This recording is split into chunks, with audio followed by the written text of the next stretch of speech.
Bonjour les découvreurs, j'espère que vous allez bien aujourd'hui. Je suis en présence de Charlotte Rondeau, superbe invitée qui est passée par différents organes de presse et qui a notamment été co-directrice de la rédaction de Grazia, que vous êtes nombreuses et nombreux à connaître. Bonjour Charlotte. Bonjour Vincent. Comment ça va? Très bien, très bien. Oh bah, génial. Du coup, je t'invite aujourd'hui à l'occasion de la sortie de Beau Magazine, donc qui est sorti il y a déjà un bon mois. Voilà, est-ce que tu peux nous en parler un peu et de la démarche derrière ce magazine, s'il te plaît? Bien sûr. Alors, il est sorti il y a un mois, mais il dure 3 mois, parce qu'en fait, c'est un trimestriel, sachant qu'on n'est pas complètement non plus dans l'actualité, donc il a plutôt vocation à rester. On y consacre une information durable. Du coup, Beau Magazine, tu as parlé... ah, pardon, je pense que j'ai des messages qui arrivent, je vais éteindre mon portable. Beau Magazine, tu as parlé du Gradien, en fait. C'est vrai que moi, j'ai co-dirigé le Grazia juste un petit peu avant et pendant, en fait, le rachat par Reward Media. Quand on a discuté, en fait, avec Reward Media, comme on ne faisait pas du tout le même métier, en tout cas, la conception du métier était très différente.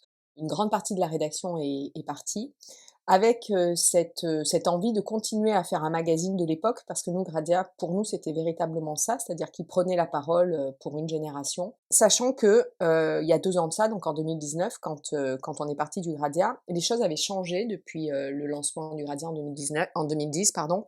C'est-à-dire qu'on avait tout à fait conscience qu'il y avait des préoccupations qui traversaient aujourd'hui tous nos choix en fait dans l'ordinaire. On avait envie de consommer avec plus de sens, on n'avait plus envie de voir 10 paires de boots dans l'hiver juste pour benchmarker laquelle était la plus incroyable. Et donc c'était déjà très en germe, très en gestation. On est parti et on s'est dit, bah, on va faire le magazine qui nous semble être et celui qu'on aimerait trouver en kiosque et qui nous semble être celui de l'époque.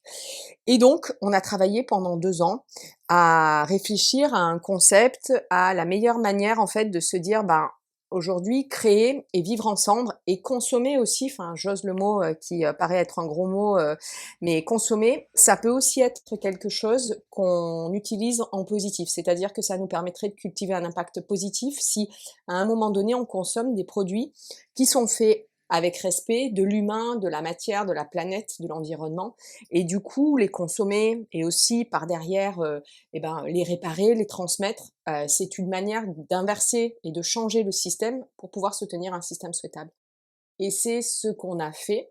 Nous, ça a pris la forme d'un magazine papier parce qu'on s'est dit, le papier, c'est un temps long qui permet à un moment donné de consacrer une information et on avait envie d'être ce guide qui rassemble toutes les initiatives dans tous les domaines, la mode, le design, la food, les voyages, toutes ces adresses pour qu'à un moment donné, bah voilà, la fille, elle ait son magazine qu'elle puisse consulter, prendre et reprendre ou filer à sa copine et qu'elle le lise et qu'elle y trouve à l'intérieur en fait toutes les alternatives pour consommer beau jusqu'au bout. C'est-à-dire pas que le beau à l'extérieur, mais aussi ce fameux beau à l'intérieur qui a été conçu avec conscience et virtuosité. Oui, le beau dans la démarche, pas uniquement esthétique. Exactement. C'est loin d'être une notion superficielle, c'est plutôt une exigence de vie. Et par ce prisme-là, on a aussi remarqué quelque chose, c'est qu'on pouvait s'extraire d'un vocabulaire qui était culpabilisant, la sobriété, la responsabilité, l'engagement. Il y a quand même quelque chose qui nous semblait aussi fondamental, c'est-à-dire que quand on avance, on a quand même besoin d'avancer avec des rêves et avec envie. Et donc, c'était aussi une manière de cultiver cet imaginaire, cultiver un nouvel imaginaire, tout en travaillant en fait l'envie. On a envie de donner un choix d'adhésion et non pas un choix de contrainte. Il y a des changements qui arrivent, c'est inévitable en fait. On est tous pris dans cette spirale et qu'on le veuille ou non, on va tous devoir évoluer dans notre manière de vivre ensemble. Mais on peut le faire avec désir et intelligence. Et c'est ce que nous, très modestement, on essaie de porter à notre échelle. Oui, et sortir de cette démarche, alors effectivement un peu sacrificielle ou alarmiste, et c'est Oui. normal qu'on puisse entendre ce son de cloche, mais vous vouliez en tout cas en donner un autre, quelque chose peut-être d'un peu plus léger, sans se départir du sérieux de tel ou tel sujet. Oui, parce qu'en plus, c'est vrai que l'époque a jamais eu, en tout cas, on vit son époque, donc je pense qu'on a toujours le sentiment de vivre quelque chose d'inédit, mais les challenges sont énormes, c'est évident. Mais en même temps, face à ces challenges, il y a quand même toute une génération, et une partie de la population qui spontanément réinvente une manière de faire ensemble et il n'y a jamais eu autant de créativité. Et grâce aux réseaux sociaux, même si niveau empreinte carbone, c'est pas terrible, et à la mise en lien que nous avons grâce au digital, on peut faire en sorte que ces innovations soient partagées et prennent une ampleur.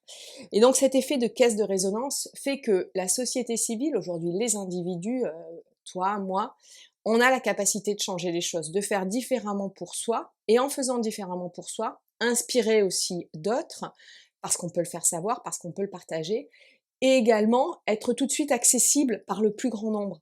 Ça, c'est une chance inouïe et on a réalisé, et c'est pour ça que dans le magazine, on tient beaucoup à cette phrase qui termine un peu le mag et qui met manifestement optimiste, parce qu'en fait, au-delà d'un positionnement qu'on a envie d'avoir en se disant, ben, on a un challenge à relever et on va le faire avec tout l'enthousiasme qu'on a, il y a aussi cette idée qu'on a regroupé beaucoup d'exemples, beaucoup d'initiatives qui aujourd'hui donnent très concrètement la possibilité de croire qu'on a les solutions pour faire changer les choses. Et moi, c'est cette créativité-là dans l'époque qui m'intéresse. C'est de la raconter parce qu'il y a peu d'endroits où on la raconte, alors qu'elle est existante. Elle est peut-être pas encore un mouvement majoritaire, mais elle est un mouvement quand même majeur et on en parle aujourd'hui très peu dans les récits d'information. Et pourquoi, d'après toi, on en parle si peu justement? Parce qu'au final, il y a l'aspect très intéressant, entrepreneurial, de création, créativité, et c'est même plutôt positif. Donc, Peut-être que parce que à l'école de journalisme, on apprend que les trains qui arrivent à l'heure n'intéressent personne. Peut-être qu'aujourd'hui, les trains qui arrivent en retard aujourd'hui sont traités par des robots et donc on est tous avec, des, push, et des notifications qui font qu'on sait très bien, quand il n'arrive pas à l'heure et que donc justement l'information est plutôt de comprendre comment est-ce qu'un train arrive à l'heure et comment est-ce qu'on peut même peut-être l'optimiser, pour qu'il soit encore plus ajusté, dans un futur. C'est peut-être aussi, cette, manière de traiter l'information, qui doit peut-être un petit peu changer, qui peut un petit peu changer pour qu'on nourrisse un autre propos, en fait. et du coup, là, en filigrane, tu dépeins finalement une sorte de responsabilité des médias par rapport à l'ambiance actuelle, quelque part, et l'état d'esprit des gens, non? Je ne sais pas si c'est la responsabilité des médias parce que les médias, on a les médias qui nous ressemblent aussi. Donc, je pense que les gens, quand ils s'informent, ils avaient besoin et l'envie de connaître ce qui n'allait pas, les sujets sur lesquels ils devaient être sensibilisés. Sauf qu'aujourd'hui, on est surinformé en fait par des nouvelles qui sont compliquées à gérer, parfois loin, qui plongent les gens souvent dans l'attentisme et particulièrement en matière d'écologie. Et c'est très important, effectivement, d'ouvrir le débat sur l'écologie. Elle a une place qui est vraiment minoritaire alors que l'enjeu est essentiel. Donc tous les médias qui sont ces médias lanceurs d'alerte et qui font un point sur la situation sont indispensables. Mais à côté d'eux, je trouve que sans forcément rentrer dans un média solution, qui est dans la solution, parce qu'en fait on n'a même pas à revendiquer la solution, juste un média qui est dans la recherche de la tendance et de ce qui est en train d'évoluer, eh bien, je trouve que ce média-là, nous sommes rares en fait, en tout cas nous, on l'a pas trouvé en kiosque. C'est vraiment parce qu'on n'a pas trouvé ce magazine qu'on attendait qu'on a fait Beau Magazine, parce qu'on avait envie de raconter ce qui se réinvente et non pas d'être dans le pointage du doigt du challenge qu'on a à relever et de la problématique. Ça n'exclut pas qu'on en a parfaitement conscience. Enfin, moi, je suis vraiment sensible, j'ai des enfants et j'ai envie de tout faire pour que les choses puissent évoluer dans le bon sens. Mais en même temps, je me dis, peut-être que notre rôle, s'il n'est pas celui de cette jeune génération qui est née avec cette problématique et qui semble s'emparer du problème avec une facilité incroyable, peut-être que notre rôle, c'est de leur faire justement de la place et pas de les regarder juste dans leur dimension de manifestants, de militants, mais aussi dans la dimension de force de proposition qu'ils sont. Et c'est peut-être là qu'il y a quelque chose à creuser un petit peu plus et à développer. Hyper intéressant et je ferai le parallèle en fait avec notre époque sur le fait de la transmission. Oui. C'est la première fois dans l'histoire de l'humanité que les jeunes générations peuvent, alors je pense à tout ce qui est digital, informatique notamment, peuvent apprendre à leurs aînés. Mmh. Et bien souvent, voilà, les plus jeunes sont plus calés. Voilà, on a tous vécu des situations familiales où le plus jeune aide l'un des plus âgés sur sa télé ou son ordinateur. Et c'est exactement la même logique en fait. C'est considérer que finalement, les initiatives, les bonnes idées peuvent venir du plus jeune, de n'importe qui en fait. Oui, ben, surtout je trouve que, effectivement les générations qui naissent en fait, dans le contexte ont une manière de, l'aborder qui fait que c'est intégré. C'est-à-dire que là où nous peut-être, effectivement moi l'écologie, c'était pas, véritablement le sujet quand j'étais petite et je pensais que la modernité c'était, de prendre beaucoup de fois l'avion, Ouais. et d'avoir, plein de maisons partout. Je sais que mes enfants ne sont pas du tout là-dedans et en fait, je trouve que quand on est avec, la préoccupation transpire tous les sujets, en fait, du quotidien. Alors que, pour les générations du dessus, c'est un sujet et l'écologie ne peut pas être un sujet. En fait, c'est quelque chose qui transpire, tous nos rapports, en fait, notre manière de vivre ensemble, notre manière de créer, notre manière de produire. C'est pas un problème, c'est une considération à avoir. Parce qu'effectivement, aujourd'hui, là où on pensait qu'il y avait de l'abondance et ben, il y a, des ressources qui sont limitées et apprendre à faire avec, culturellement, c'est pas une régression, c'est juste une prise de conscience que l'on doit avoir. Et je crois que, effectivement, quand on est avec, déjà, il y a beaucoup il y a tout un postulat, en fait, qui est intégré, dont on ne doute pas, et ce qui n'est pas le cas encore de la majorité, en fait, qui l'a découvert finalement, adulte. Oui, l'aspect conséquence. Alors que finalement, les jeunes générations, alors selon les personnes hein, évidemment et les implications, mais Ouais, ont peut-être plus conscience que en prenant ici, ça prend ailleurs entre guillemets. oui, Il y a moins ce côté ouais, impunité et ça me permet de faire le lien avec ce que tu disais à l'instant sur les ressources limitées. Ça m'aurait intéressé qu'on discute de votre manière de façonner l'information dans ce magazine, mais au sens oui. très large du terme, qu'on parle tant du support papier que de comment vous collectez l'information, etc. Alors on s'est dit en fait quand on est parti de cette réflexion sur, la conception du projet, qu'on avait véritablement envie de sortir de ces flux d'informations mainstream qu'on se partage tous en définitive, qu'on voit sur le digital, qui après sont retraités, dans la presse papier et donc pour ça, on s'est dit: «Ben, il faut arriver à parler aujourd'hui aux journalistes qui sont présents», donc nous on a pris vraiment des correspondants un peu partout, sur la planète, que ce soit en France, donc à Paris et dans les plus petites villes de province ou à l'étranger, pour qu'en fait, on redonne la priorité à cette information de proximité qui échappe, au flux d'infos mainstream et qui, font remonter des histoires qui demain seront sans doute, à l'origine des grands courants. Donc on a vraiment composé, la rédaction, avec, cette espèce de petite constellation, de journalistes en capacité, de nous raconter, par exemple à New York, Laurence Delebois qui est notre correspondante, nous a raconté cet exemple d'une laverie, de 2 jeunes femmes qui se sont dit: «Ben, il y a pas de machine à laver, quand on est arrivé à New York», alors que les États-Unis, c'est la ville de tous les possibles, sauf de la machine à laver. Donc la laverie est le passage obligé. Comment optimiser la laverie? Donc elles ont conçu déjà une laverie complètement écologique avec des machines qui consomment, très peu d'eau, peu de produits et peu d'énergie et en même temps, elles se sont dit: «Bah, c'est le parfait endroit pour, créer un réseau social, pour faire des ateliers sur la réparation, pour développer une ligne en fait également de lessive écologique, pour faire des ateliers de yoga.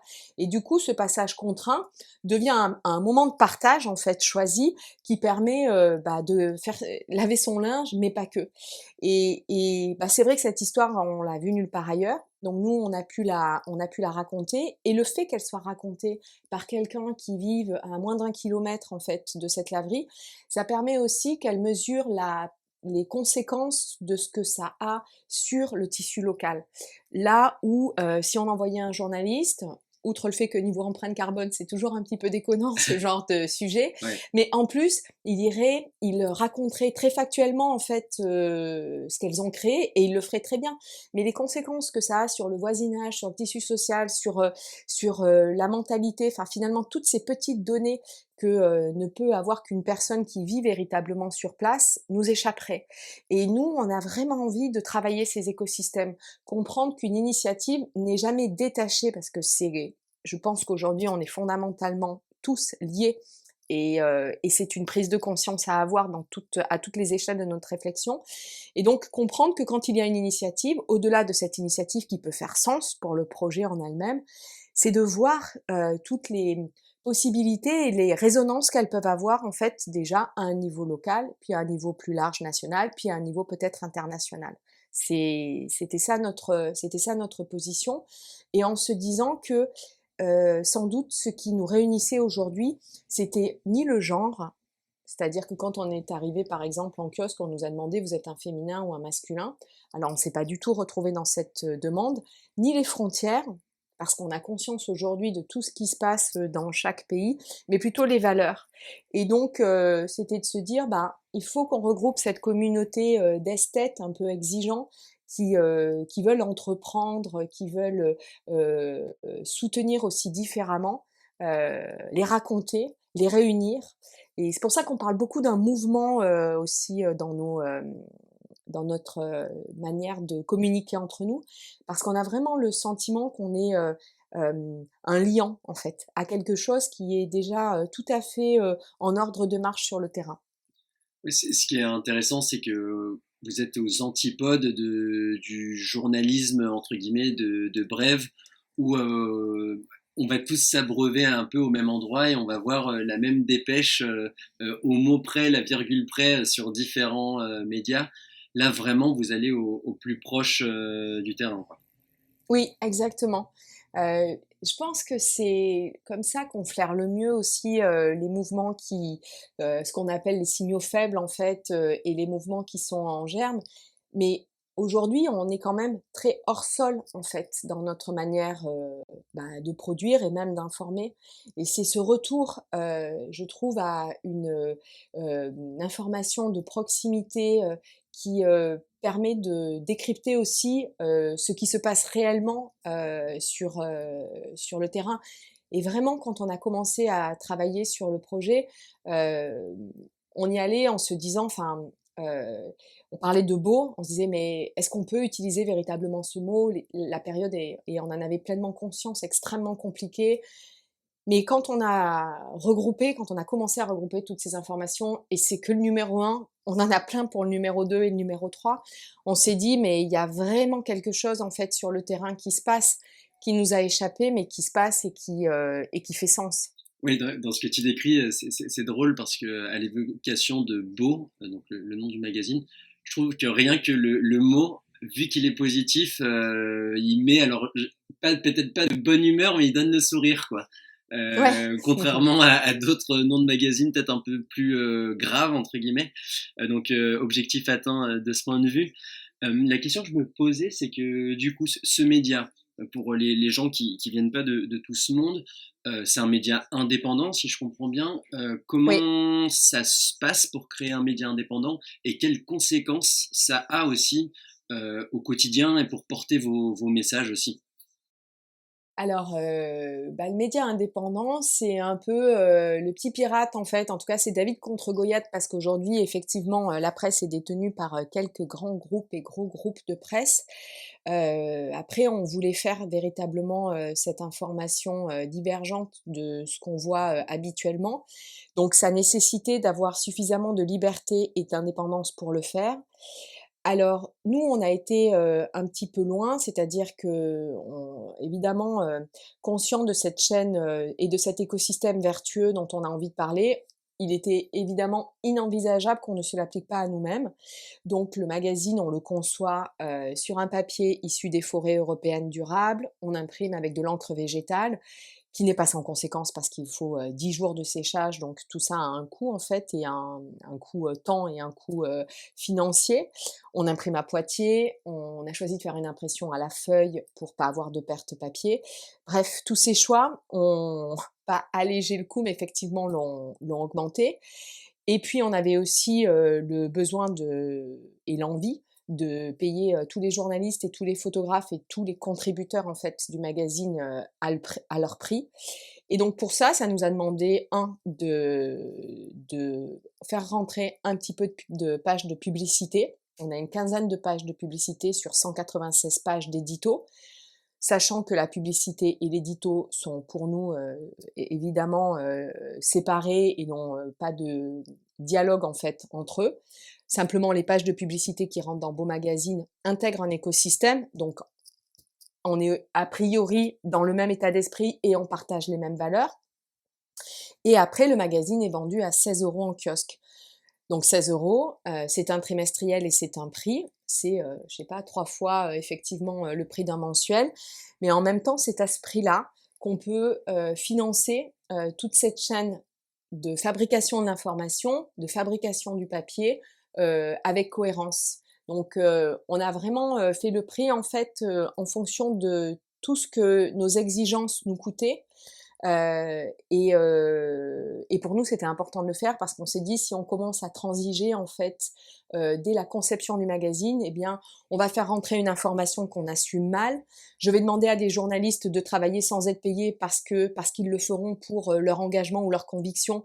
Mais je trouve que là encore, c'est pas soutenir un système qui soit viable si à un moment donné, on se dit pas que ces préoccupations doivent rentrer dans un cadre et doivent être concrètement source aussi de revenus. Ça peut pas, c'est pas une danseuse en fait.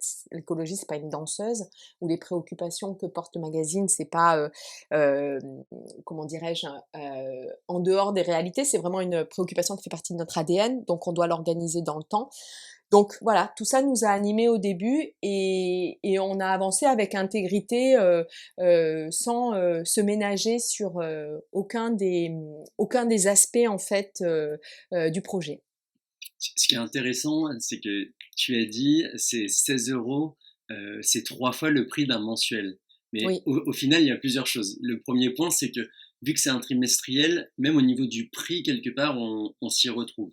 oui, C'est une discussion un peu triviale, mais évidemment, c'est une considération quand, notamment dans le contexte actuel, bien sûr. quand on veut se faire plaisir et même pour un magazine. Mais quand on y réfléchit, c'est pas si cher. Après, pour sortir de cette discussion un peu terre à terre, ce que je trouve intéressant, c'est que ça fait partie de ces démarches qui responsabilisent aussi, là en l'occurrence, le lecteur, mais plus largement le consommateur.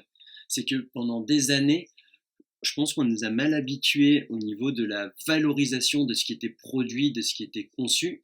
Et toute la chaîne que tu as décrite derrière, au niveau des méthodes d'impression, la rétribution de toutes les mains et tous les cerveaux qui travaillent derrière, valent ces 16 € en fin de compte. Et un beau magazine, justement, Oui, ça vaut à minima 16 € et en y réfléchissant, ça vaut pas plus qu'un mensuel qui sort tous les mois, mais où on est dans l'indigestion d'informations et au final, c'est là on n'est pas sur une bonne échelle de valeur dans le prix peut-être. oui, mais c'est vrai qu'on le défend et on le raconte du coup dans le magazine parce qu'on voulait vraiment faire la transparence sur ce prix. Et pour nous, ça a été vraiment un sujet de préoccupation parce qu'on a conscience que l'époque est compliquée et surtout que la valorisation en fait des choses. Aujourd'hui, on a tous 3 abonnements sur des plateformes en fait de streaming. Et en fait, l'information, c'est quelque chose qu'on reçoit pour beaucoup, donc comme on pense être informé, qui a perdu en fait de sa valeur. Mais en fait, c'est toujours la même chose. Quand on ne paie pas quelque chose, il faut se demander qui est le produit. Et en l'occurrence, c'est souvent la personne qui reçoit l'information. Et donc, effectivement, on s'est dit, on n'avait pas envie d'être snob. Le beau est pas pour nous au sens snob, mais il est au contraire un vecteur de ralliement, de rassemblement. C'est ce qui, pour nous, nous engage. Et donc, on voulait que le prix soit on devait le faire en cohérence par rapport à nous parce que la moindre des choses, c'était de créer en fait cet écosystème dans toute l'exigence qu'on portait et l'ambition qu'on lui attribuait. Et en même temps, on voulait être très clair pour aider aussi les gens à comprendre de ce qu'ils cautionnaient derrière avec ces 16 euros. Voilà, c'est pas un prix qu'on a sorti comme ça en se disant bon bah c'est la mode des MOOC, c'est un peu la, la surenchère sur les prix. Non, non, loin de là. Et puis aussi, nous, on a fait le choix de ne pas passer par un système de crowdfunding que je ne critique pas du tout. Mais en fait, je trouve que c'est difficile de toujours solliciter les particuliers qui déjà sont sursollicités pour tout, pour apprendre à se passer de sacs plastiques, pour en fait, voilà, c'est toujours en priorité eux qui sont les maillons de la chaîne auxquels on s'adresse pour faire changer les choses. Et donc on s'est dit, ben non, on va essayer au contraire de voilà, les amener à adhérer en fait et à soutenir en achetant, mais en ayant quelque chose en main, une information parce que c'est sa valeur et c'est aussi ce discours d'honnêteté qu'on avait envie de nouer avec notre lectorat. Et là, on parlait du prix tout à l'heure. Moi, ça me fait penser à toute cette notion de rentabilité. On parlait de ces grands groupes, Ouais. France et étrangers, qui détiennent la plupart des médias. J'aurais aimé avoir ton point de vue, ton analyse sur l'impact que ça avait, cette recherche de rentabilité, du coup les intérêts financiers qu'il y a derrière, sur les formats, la qualité ou le type d'information. Ben, la publicité, je pense que en fait, la publicité a toujours fait partie de l'histoire de la presse.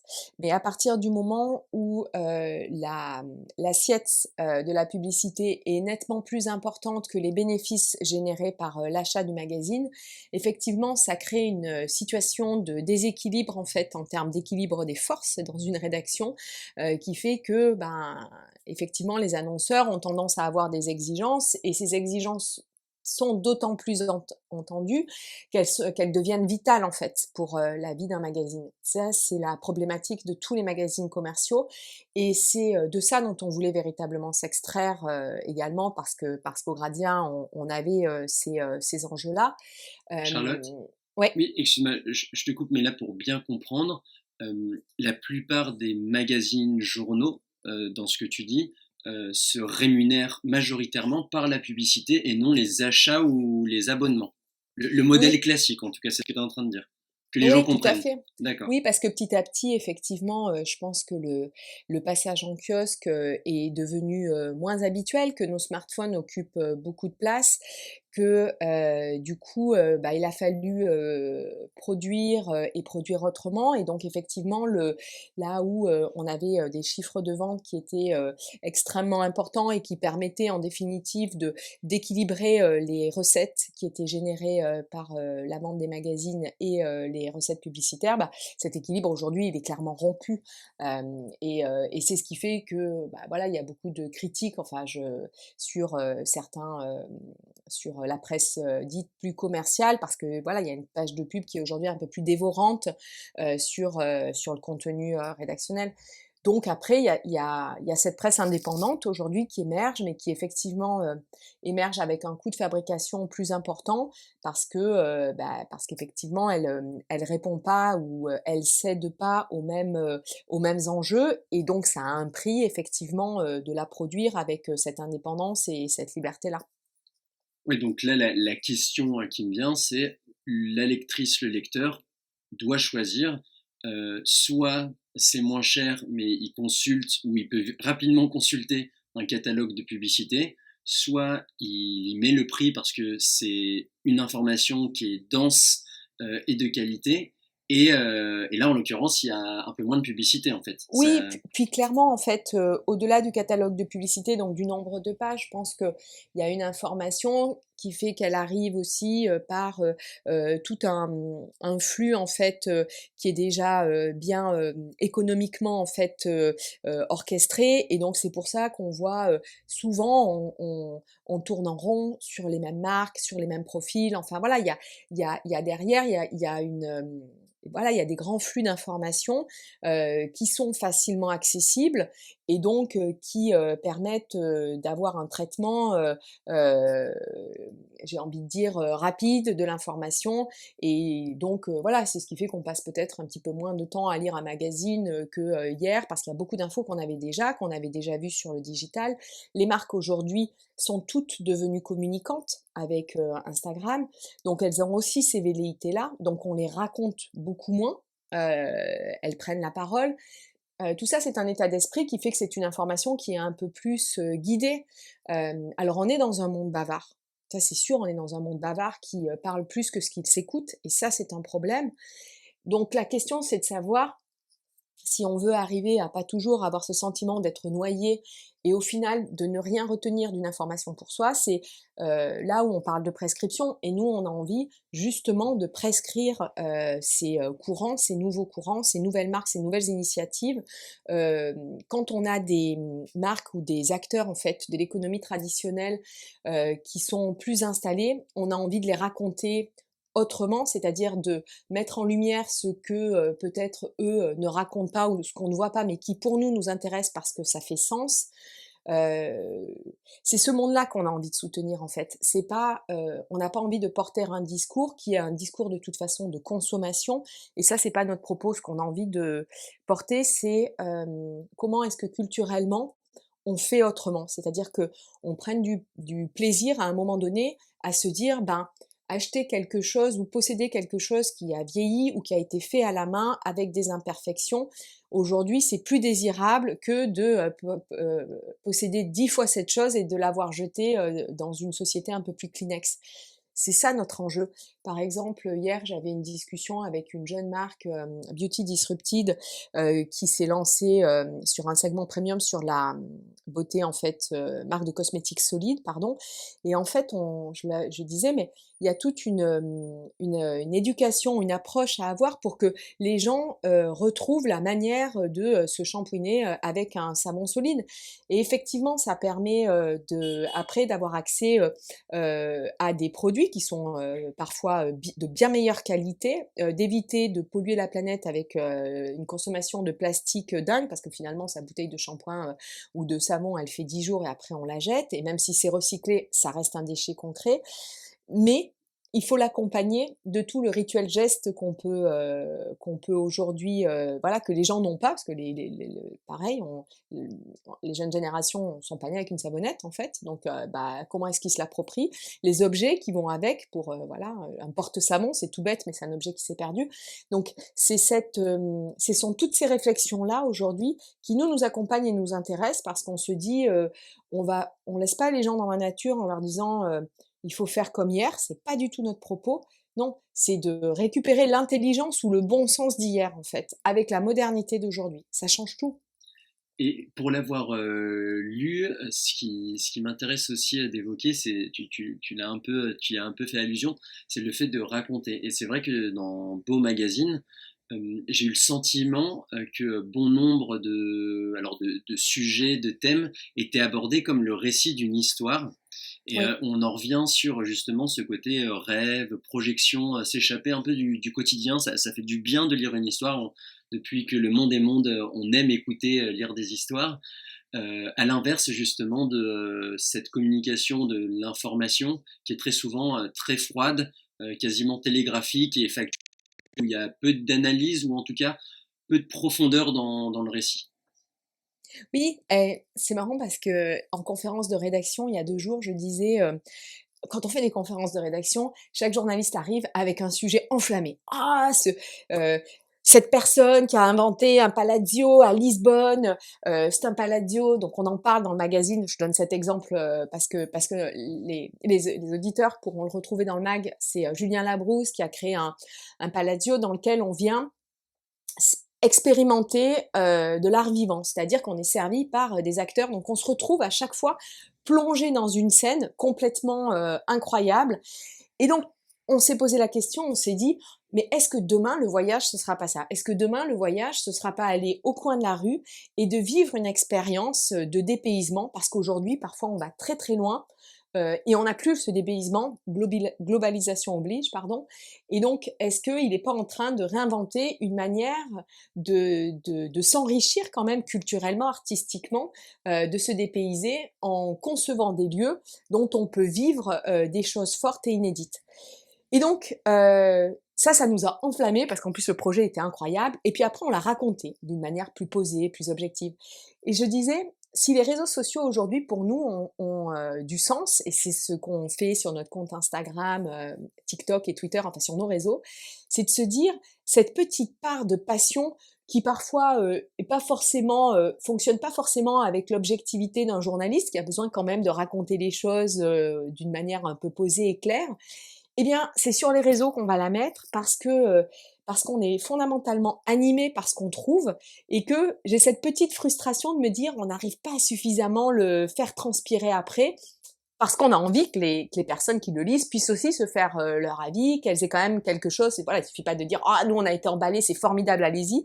Pour le coup, c'est pas le savoir-faire de la presse, mais je trouve que le on est emballé, c'est formidable, allez-y, il faut quand même qu'on le voit sur les réseaux. Et donc j'ai demandé à l'équipe, et c'est ce qu'on est en train de mettre en place, des formats dans lesquels on va vraiment pouvoir voir ce qui a motivé un journaliste, ce qui fait que ce qui s'est passé lors de sa rencontre, voilà, avoir ces extraits comme ça de vie pour qu'on puisse partager ce qui anime une rédaction et puis tout ce temps qu'on passe à se dire ce sujet on le prend, celui-là il va intéresser parce qu'on fait très attention au temps que les gens ont. On n'a pas envie de les noyer en fait d'histoires qui n'ont pas de sens, qui ne font pas de sens pour eux. Et donc on prend du temps pour trier objectivement et hiérarchiser toutes ces informations. Et dans une société qui manque cruellement de temps, parce que c'est ça dont on souffre en fait en premier lieu, bah, je trouve que ça fait sens. On leur fait gagner du temps en définitive. Et ça, je veux qu'on le partage. Ouais, hyper intéressant parce qu'on parlait justement de cette information un peu format push, voilà, qu'on reçoit en permanence. C'est vrai que c'est un peu le défi de redonner goût aux gens, de prendre le temps de s'informer. Parce Mm. que là aussi, il y a un aspect générationnel, hein, je pense, mais on a tous vu nos grands-parents lire le journal le matin, voilà, avec un petit café. Alors, certains d'entre nous le font encore, mais j'ai l'impression que c'est quand même des choses qui se perdent et on va uniquement, enfin beaucoup de personnes, j'ai l'impression, s'informent uniquement via des notifications, mais prennent pas le temps, entre guillemets, de sacraliser une bulle, si je peux en parler comme ça, pour s'informer. Donc, comment on Oui, peut accorder du temps à l'information aujourd'hui? ben, en fait, justement, quand tu donnes l'exemple de nos grands-parents, finalement, ils étaient souvent fidèles à un titre. Oui, tout à fait. Et Ouais. en fait, le fait d'être fidèle à un titre, ben, c'est un peu comme les CD. Quand on les écoute de la 1 à la 18, le CD Et d'un en boucle. artiste, et en boucle, et ben, ça permet de comprendre toute l'intention d'un album. Ça permet de comprendre dans quelle dimension un artiste a voulu travailler ses sons, ses ballades. Et en fait, aujourd'hui, on n'écoute plus ça. On les écoute en fait en streaming dans tous les sens, des playlists, enfin, et donc on oublie. En fait, aujourd'hui, les albums n'ont plus du tout. On a beaucoup moins conscience en fait de ce qu'est l'histoire, la discographie d'un artiste parce que on le consomme, on le picore, si j'ai envie de dire. Et l'information, c'est pareil. Sauf que les notifications qu'on reçoit, c'est souvent des notifications bah, plutôt dans des mauvaises nouvelles, l'information de crise, enfin tout ce qui est breaking news, information chaude. Et on n'a pas ce qu'on avait en fait quand on était fidèle à un titre, c'est-à-dire aussi des pages qui racontaient bah, la petite histoire sympa du voisin d'à côté qui a accueilli parce qu'il avait une maison trop grande, deux personnes retraitées âgées et du coup il a monté ce lieu, il a improvisé ce lieu et puis c'est merveilleux pour eux. On n'a plus ces histoires en fait où effectivement on a la conscience de ce qui va pas et en même temps on a cet élargissement sur des pages culturelles, sur la bonne nouvelle pour la région, Ouais, cette forme parce que d'équilibre en fait. exactement, exactement. Et donc je trouve que d'avoir une forme d'approche qui soit aussi en fonction des valeurs, encore une fois, qu'on partage, et de faire confiance à la prescription, le regard d'un média, et de le suivre dans ce qu'il a à dire, donc dans sa globalité, parce que justement l'information, elle est construite de manière à ce qu'il y ait cet équilibre, et ben ça changerait aussi notre perception du monde. Aujourd'hui, ce catastrophisme dont on parlait, cette éco-anxiété qui est quand même très présente, elle est aussi le fruit de cette information qui arrive en fait, qui est martelée, j'ai envie de dire toute la journée parce que c'est le smartphone voilà qui la diffuse à n'importe quel moment, et ça crée justement, nous on trouve que ça crée cet attentisme, c'est-à-dire que les gens dépassés par l'ampleur de la tâche se disent bon alors autant ne pas y croire ou autant se dire qu'après nous ça ira mieux. Enfin, mais c'est difficile de prendre sa part en fait et sa responsabilité ou sa contribution dans cette chaîne d'évolution quand on se retrouve noyé par juste des nouvelles qui dépassent en fait les moyens d'action d'un seul individu. Oui, l'écologie d'ailleurs, dont tu parlais tout à l'heure, est un parfait exemple de ça. C'est que si on voit les forêts amazoniennes brûler au JT de 20 heures, c'est vrai qu'on Oui, se dit que c'est lointain et que même si on voulait s'impliquer, bon ben c'est trop gros pour nous. En revanche, si on lit un article sur une initiative locale, qu'elle soit voilà nationale, voire dans le village, l'arrondissement d'à côté, tout de suite, on se dit bon ben pourquoi pas moi, c'est intéressant, je pourrais peut-être aller voir à quoi ça ressemble. Ça, on se projette autrement quoi, oui. dans l'action Nous, ou la passivité. nous, on ouvre par exemple le magazine avec 3 portraits qu'on appelle les jeunes têtes bien faites. Par exemple, dans ces portraits, on a Titoine Bernico qui, Ouais, hyper chouette cet article. voilà, qui vit à Tahiti et qui, tout jeune, était, avait plus, fréquentait plus la barrière de corail que les salles de cinéma. Et il a vu en fait petit à petit ce blanchissement opérer et donc finalement cette mort s'annoncer. Et il s'est mis en fait à replanter des coraux. C'est vrai, on replante bien des forêts. Pourquoi est-ce qu'on replanterait pas des coraux? Et quand on sait que l'air qu'on respire aujourd'hui est produit en fait essentiellement par la qualité en fait des océans, eh bien effectivement il y a une urgence à se pencher sur la problématique. Et donc lui, il a monté une association qui s'appelle Coral Garner. Il a 21 ans, qui aujourd'hui a pris une ampleur folle, alors qu'il a démarré à 16 ans avec des copains, à commencer à voilà à planter des coraux. Et aujourd'hui, il montre en fait des solutions parce que la nature, et c'est ce que raconte Edgar Morin d'ailleurs très justement, on a la chance qu'il ouvre au cours d'une conversation avec Jean-Michel Jean ce magazine. Il parle justement de la nécessité du beau et en fait il raconte le pouvoir de résilience en fait de la nature. Nous l'avons nous aussi en fait, simplement il faut en avoir conscience, se concentrer aussi là-dessus parce que bon bah peut-être qu'on n'est pas tous dans un contexte où on peut planter des coraux, mais cela peut donner des idées pour replanter des arbres. Enfin, on peut tous s'inspirer d'une démarche individuelle comme ça et à son échelle se l'approprier, la soutenir ou bien carrément y participer. Et c'est pour ça que toutes ces initiatives, quand on les consulte dans le magazine, quand on les passe, parce qu'elles sont présentes dans tous les domaines, quand on raconte, voilà, Benjamin Benmoyal, qui est ce créateur de mode qui d'un coup s'est dit, «Mais qu'est-ce qu'on va faire de toutes ces bandes cassettes et VHS vidéo?» C'est vrai, hein, qui ont fait, la joie des années 80. Lui, il a décidé de les récupérer, et il les retisse et il en fait des vêtements. Bah, c'est génial, c'est un déchet qui est Ouais, devenu une matière première, enfin et et et donc du coup, on raconte son histoire, comment est-ce que l'idée lui est venue et effectivement, ce sont ces états d'esprit créatifs qui nourrissent véritablement, les pages de ce magazine, hem et c'est intéressant de les lire, en fait. oui, il y a vraiment une dimension en fait inspirante dans la ligne éditoriale et ça me rappelle une phrase de Gandhi qui est de dire soyez le changement que vous voulez voir dans le monde.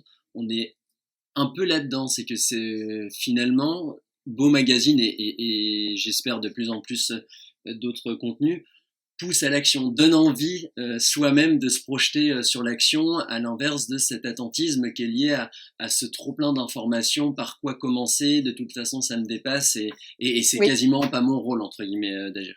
oui, oui, je pense que, il y a quelque chose qui, fait que d'un coup aussi ça libère. C'est-à-dire que Quand on lit, par exemple, l'histoire, de cette créatrice, Emma Bruschi qui a vécu en fait dans une ferme et qui d'un coup, s'est dit: «Bah, je vais récolter mon blé».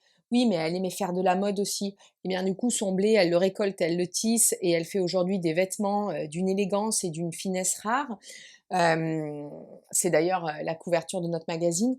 Et ben, on se dit: «On peut effectivement nous aussi à un moment donné, avoir conscience de la chaîne, de fabrication dont on dépend, de la chaîne alimentaire dont on dépend». Enfin nous modestement, c'est aussi cette prise de conscience-là qu'on a eue avec le papier et l'information. Et comment est-ce que, on se l'approprie, on la réinvente, et on en fait quelque chose qui, du coup est un résultat, bon et beau, sur tous les plans. C'est quoi, là, au niveau du deuxième et troisième numéro Ouais. que tu évoquais, les enjeux là, par rapport à ce que vous avez pu faire dans le numéro un, sur quoi vous vous, projetez là, sur les prochains numéros? Alors, on va avoir plein de nouvelles histoires. Elles sont en train d'être débattues, donc en cours de rédac, assez incroyables.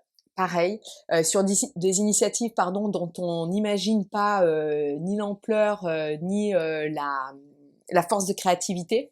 Je peux pas en dire plus parce que je voudrais vraiment que les gens les découvrent en kiosque parce Bien qu'on sûr. on passe un soin aussi important à les enquêter et à les raconter.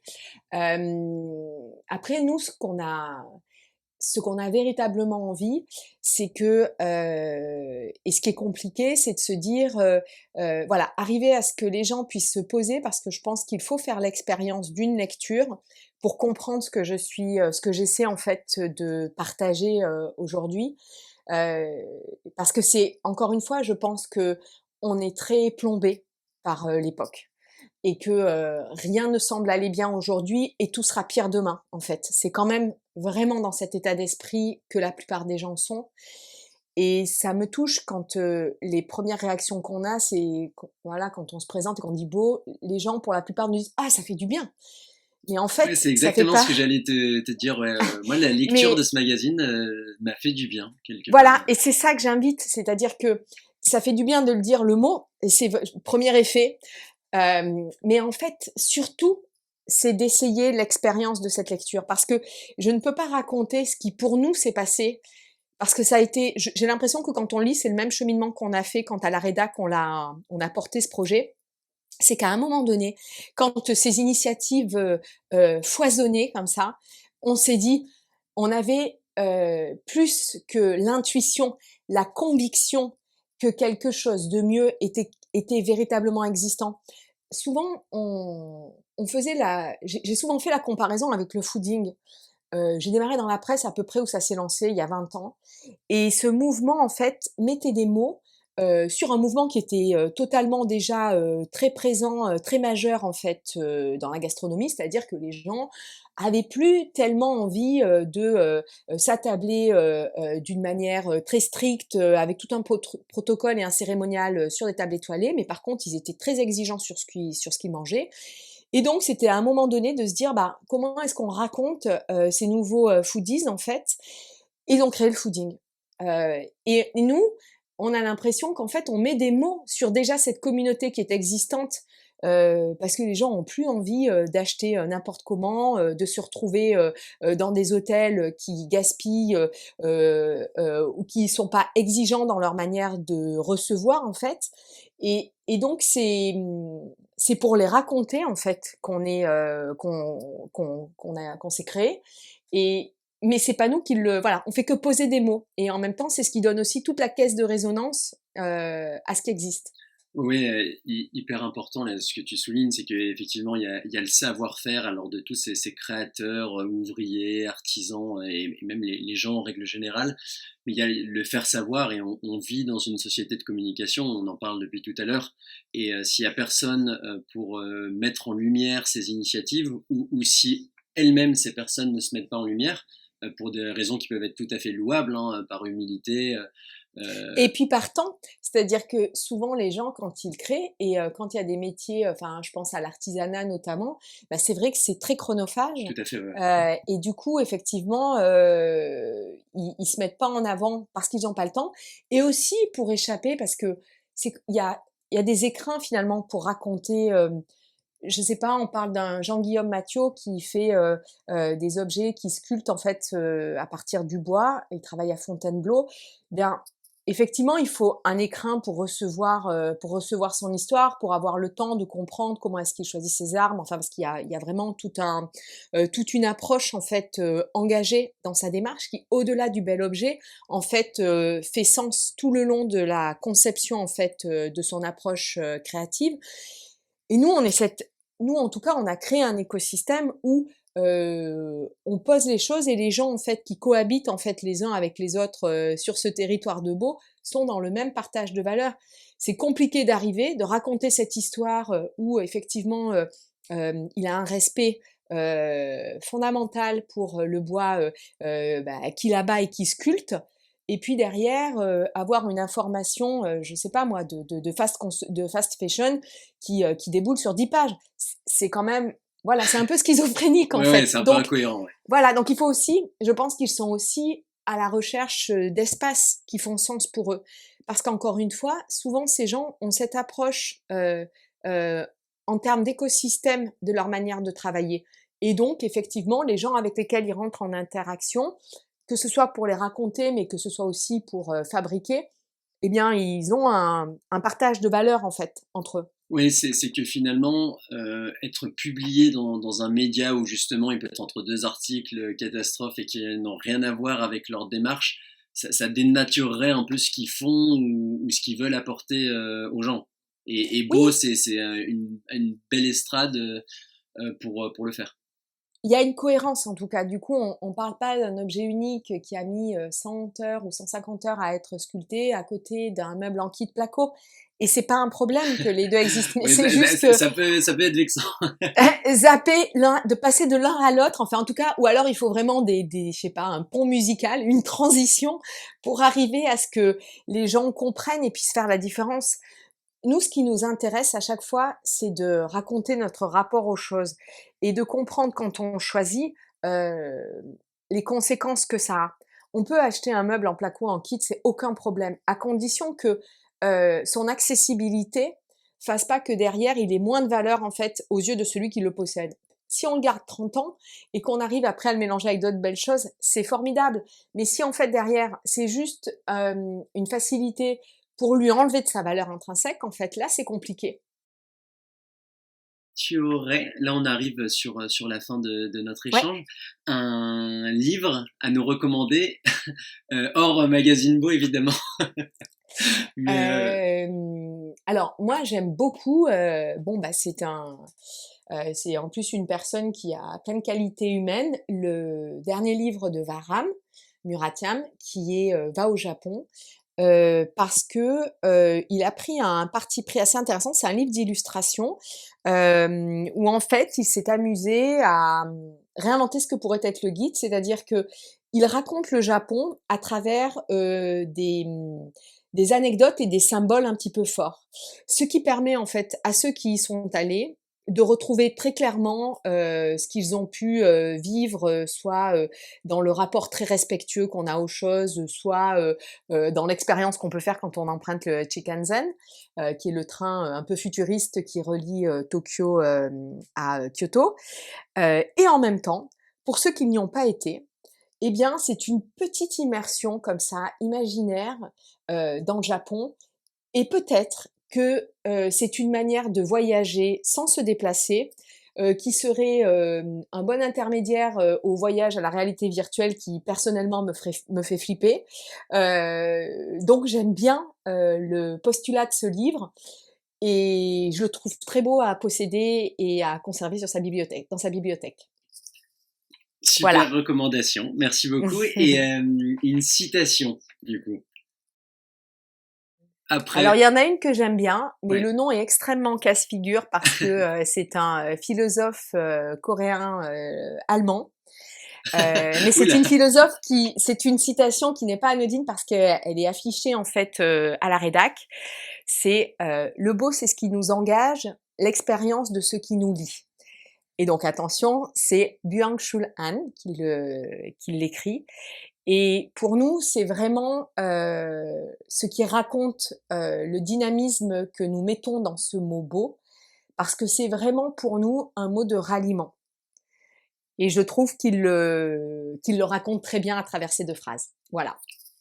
Merci beaucoup, Charlotte.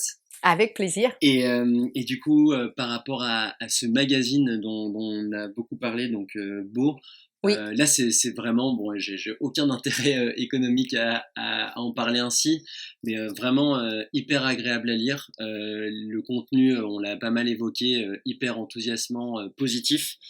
Et voilà, se rappeler que le beau fait du bien, et c'est le cas à la lecture de ce magazine. Ah, merci. Donc, bah, non, vraiment, avec grand plaisir, et ça a été un hyper chouette moment de le lire.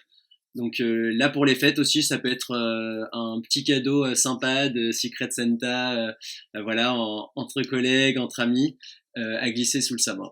Alors, on nous demande souvent, donc il est en vente dans tous les points de vente, kiosques et librairies, mais également sur le site internet beaumagazine.fr. Pour ceux qui vivent dans des coins un petit peu reculés, parce que malheureusement, il y a beaucoup de presse et de maisons de la presse qui ont fermé. Donc, on a aussi organisé un site internet, sur le site internet, un envoi, et on offre les frais de port pour les fêtes. Voilà. Super, merci beaucoup Charlotte Roudot. D'ailleurs, je crois que j'ai écorché ton nom tout à C'est l'heure, pas très et je très m'en grave. excuse.